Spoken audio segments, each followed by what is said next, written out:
What if a single haircut could expose the cracks in a system, shake a town awake, and rebuild a life that everyone else had quietly ignored? It didn't happen in front of cameras. It wasn't sponsored by a brand. It started with a simple act. A woman picked up her scissors and chose kindness over policy. She didn't do it for recognition. She did it because a man, forgotten by most, needed to be seen. And when her boss punished her for it, the town had a choice: stay silent or stand up. This is the true story of how a free haircut became a revolution in dignity, and how one woman, without a title or a platform, became the mirror that made everyone look closer. Because sometimes, the most powerful movements begin in the quietest chairs. It was one of those crisp, early autumn mornings where the sun shines sharp but low, casting long shadows through Main Street's wide windows. The kind of morning that makes people move a little slower, sip their coffee a little longer. Inside the modest but stylish interior of the Color House, a local beauty salon in the heart of Lanesboro, Mariah Brooks stood with scissors in hand, brushing hair off the neckline of a teenage boy's collar. She was meticulous, not just about hair, but about the way people felt in her chair. That was her quiet gift. People didn't just leave with a new cut. They left standing taller. Outside, no one noticed the man across the street at first. He sat on a bench outside the bus stop, a tattered army surplus jacket pulled tight over his chest, gray whiskers poking out from an overgrown beard. That was Hank Lewis. Some people knew his name.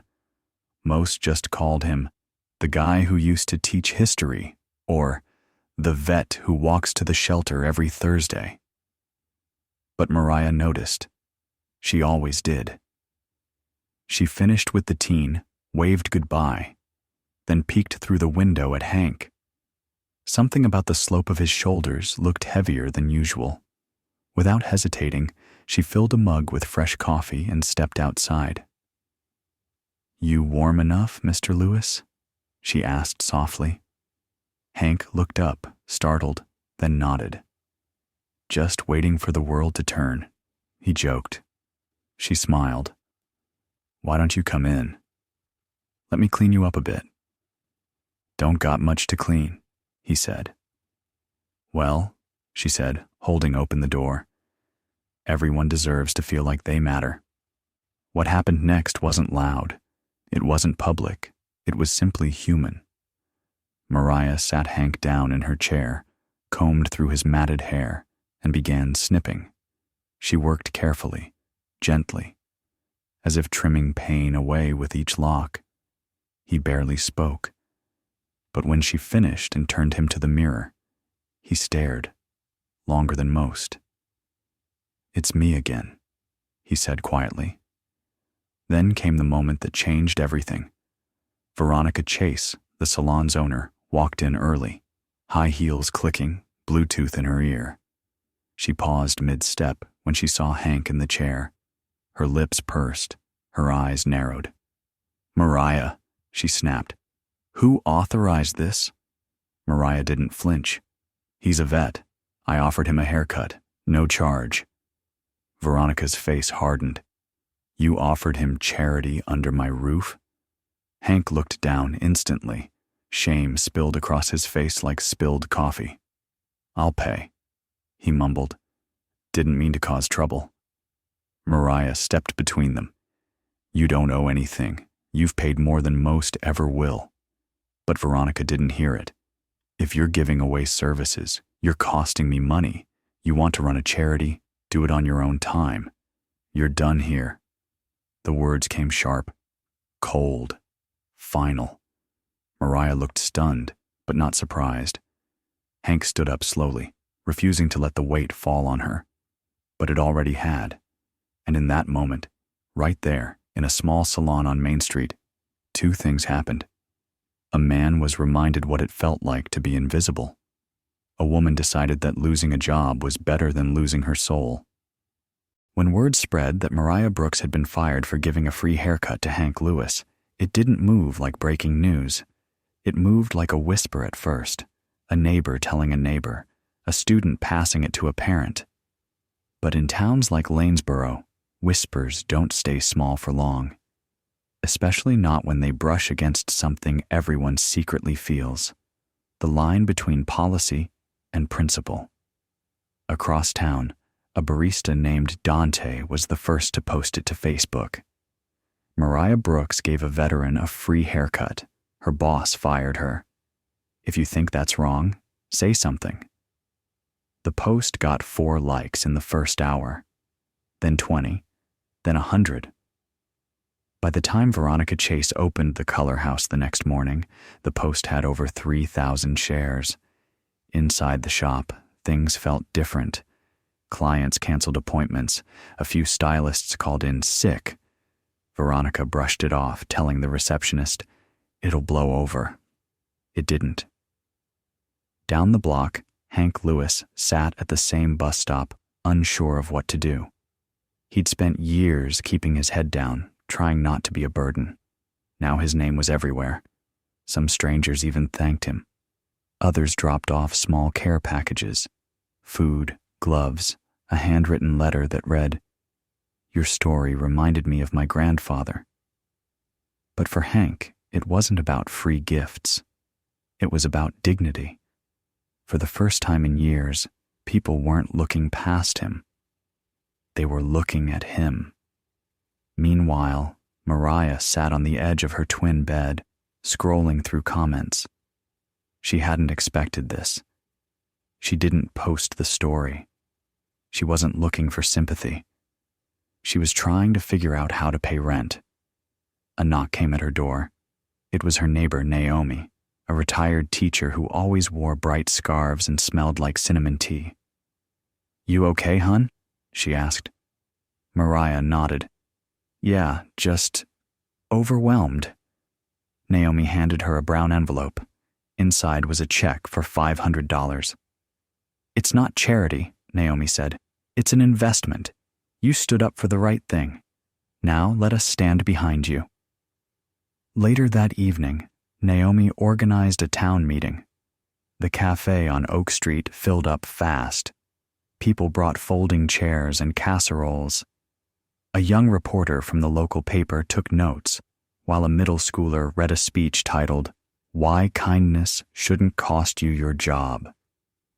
At the end of the night, someone stood and said, "If the Color House won't support Mariah, maybe we need a new place that will." The idea took root, not as a protest, as a promise. By the end of the week, the story had become more than just a local controversy. It was a mirror, and people couldn't stop looking into it. Mariah's quiet stand had unearthed something many had felt but never voiced, the deep hunger for workplaces that valued people over policy, not just in salons, but everywhere. At City Hall, Councilwoman Patrice Vaughn read the local paper and called an emergency roundtable. "If this kind of integrity costs someone their job," she said, "then we've built our businesses backwards."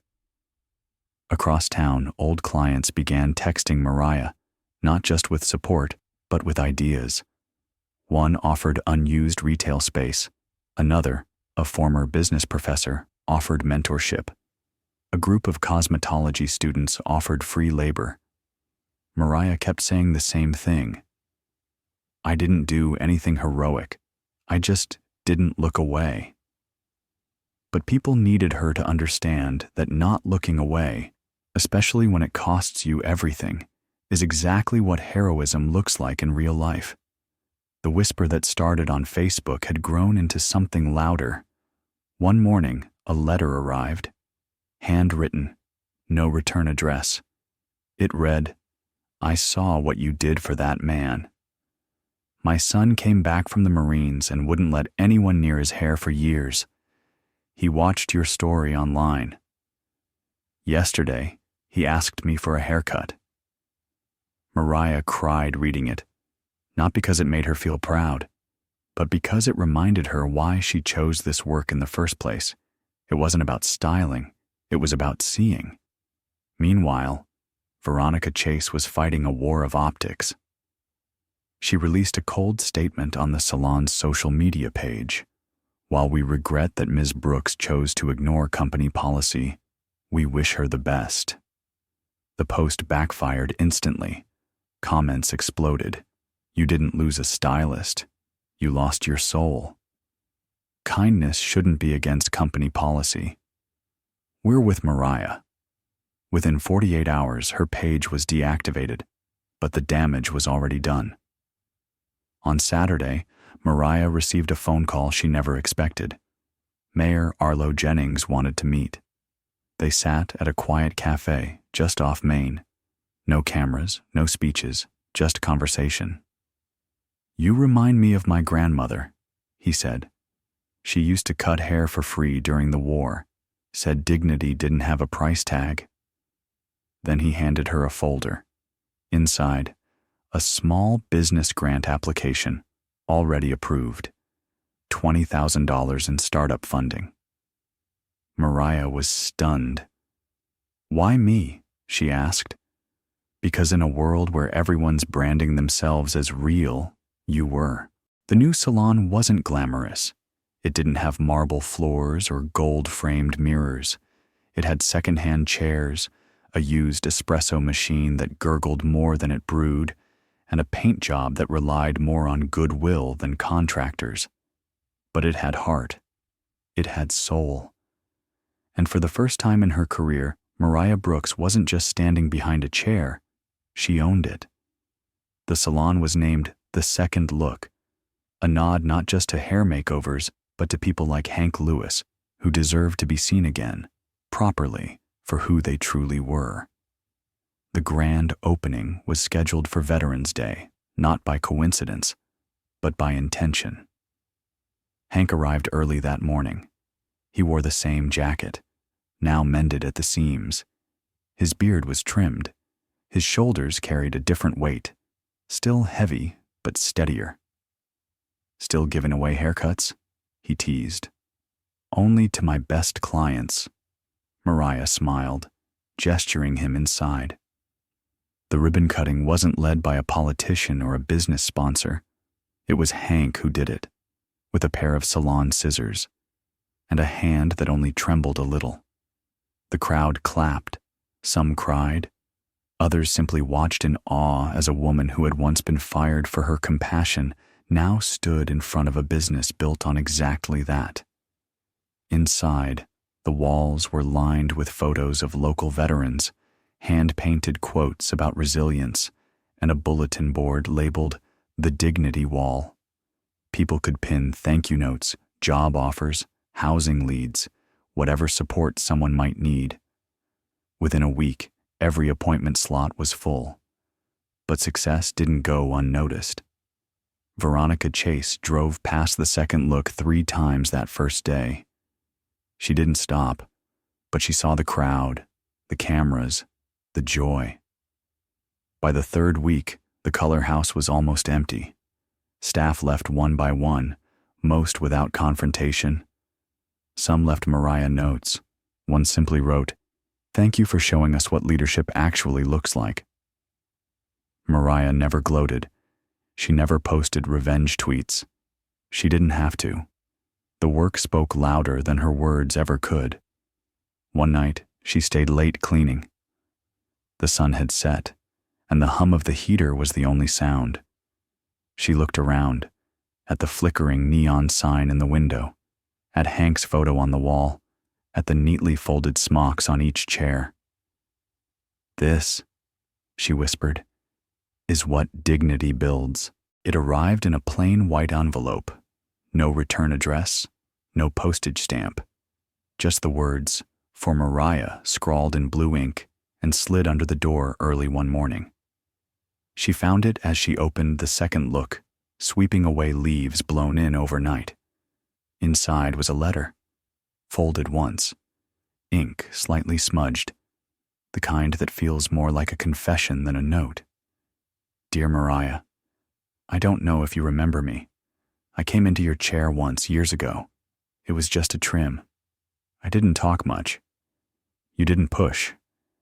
But when you finished, you said, "You look like yourself again." I hadn't felt that in years. I was barely hanging on. This week I saw your story online. I watched it with my daughter. And when it ended, she turned to me and said, "I want to be like her." I just wanted you to know, you never know who's watching, or how far your kindness goes. Thank you. For the haircut, for the reminder, for being the kind of brave the world doesn't expect from someone holding scissors. Mariah read the letter 3 times before she set it gently in the top drawer of her desk. It joined others now, a growing stack of handwritten truths, folded thanks, and quiet revolutions. The drawer was labeled Impact, not because she expected praise, but because sometimes, on the hardest days, she needed to remember, this is what real success looks like. That afternoon, a young stylist named Kendra dropped by, nervous, fresh out of beauty school. She asked to apprentice at the salon. "Why here?" Mariah asked. Kendra looked around the shop, her voice cracked. "Because I want to learn how to lead with my heart and not get punished for it." Mariah smiled and handed her a broom. "Then start by sweeping up. Every good stylist begins at ground level." Later that month, Mariah received an invitation to speak at the state small business conference. She hesitated at first. Public speaking had never been her thing. But when she stood behind that podium, in front of hundreds of owners, executives, and aspiring entrepreneurs, she didn't read a speech. She told a story about a man and a haircut, about a policy and a choice, about a woman who lost her job and found her calling. "I didn't plan to open a business," she said. "I just refused to ignore a person who needed to be seen. And somehow, the community saw me back." The crowd stood to applaud, and in the front row, Mayor Jennings wiped away a tear. By the time winter rolled in, the snow wasn't the only thing changing the town's landscape. What had started as a ripple from a single act of compassion had become a cultural current, not just in the beauty industry, but across Lanesboro. Businesses began posting signs in their windows, "Dignity first, always." One cafe added a pay-it-forward board where customers could prepay coffee or meals for anyone in need. A mechanic down the road, who used to scoff at feel-good nonsense, now offered free oil changes to veterans and seniors on Fridays. The high school even started a student-run initiative called the Second Look Project, helping classmates with clothes, resume prep, and quiet support. And every so often, a customer would ask Mariah, "How did you get all this to happen?" She always gave the same answer: "I didn't. People were just waiting for permission to care out loud." Back at the color house, the silence was loud. With clients gone and staff transferred or resigned, Veronica Chase finally locked the doors for good. No statement this time, no public apology, just a quiet exit, unnoticed by most. But Hank noticed. He walked past the empty storefront and paused for a moment, not in victory, but in reflection. Then he kept walking, head held high. One Saturday, the Second Look hosted a gratitude day. Free haircuts, warm cider, music, and a bulletin board where people could write messages to someone who once showed them kindness. The wall filled up fast. One note read, "To Mariah, for seeing me when I felt invisible." Another, "To Hank, for reminding me that strength wears many uniforms." That day, something rare happened. Veronica walked in. No camera crew, no entourage, just her. She waited her turn, sat in Mariah's chair. "You cutting today?" she asked quietly. "Only if you're ready to be seen," Mariah replied. There was no snark, no bitterness. Veronica nodded. "I didn't understand before. What you did." "Most people don't," Mariah said, "until they're the ones in the chair. As she cut, they didn't talk about the past. They didn't need to. Sometimes healing starts in silence. Sometimes the loudest thing you can do is show up changed. The last haircut of the day didn't come from the schedule. It came from a knock on the glass just before sunset. Mariah looked up from sweeping and saw a young woman with a child bundled against the cold, her eyes hesitant but hopeful. "Are you still open?" the woman asked. Mariah unlocked the door without hesitation. Her name was Imani, and her daughter was Zaya. She had recently moved to Lanesboro after fleeing a bad situation 2 towns over. She had no appointments, no friends, no job. But she had heard whispers about the second look, and that it was more than just a salon. "I just need to feel normal again," Imani said, voice breaking. Mariah offered her the chair. As Zaya played quietly in the corner with a donated toy, Mariah gently shaped Imani's curls, layer by layer. No chatter, no judgment, just quiet restoration. "Do you have an interview?" Mariah asked gently. "I have hope," Imani said. "That's a start." After the cut, Mariah walked to the back room, grabbed a small envelope, and handed it to her. "Gas money, and a contact. The bookstore down the street is hiring. Mention the second look." Imani blinked back tears. "Why are you helping me?" "Because once," Mariah said, "someone needed to remember who they were. And I just happened to be the one holding the scissors." The next morning, Mariah returned to the salon early and unlocked the impact drawer. She pulled out Hank's letter, then the anonymous one, then a note from a child named Max who wrote, "Thanks for making my mom smile again." She laid them all out like puzzle pieces, evidence that kindness, though small, never stays contained. That week, the town voted to rename the alley behind the second look to Honor Row. They installed a mural, brushstrokes of veterans, workers, children, and Mariah standing in the center, not as a hero, but as a person who simply didn't look away. A local journalist published an op-ed titled, "The Haircut That Rebuilt a Town," and tucked at the end was a quote. "She didn't set out to lead. She just chose not to follow cruelty, and that changed everything." This isn't a story about scissors or salons. It's about the radical, quiet power of seeing someone, of acting, not for applause, not for gain, but because your humanity won't let you do otherwise. Mariah Brooks didn't set out to make headlines. She gave a man a haircut, but in a world that too often turns compassion into a commodity, that single gesture ignited something greater. It reminded an entire town, and maybe all of us, what leadership really looks like. It looks like empathy without conditions. It sounds like silence interrupted by action. It feels like dignity, delivered daily.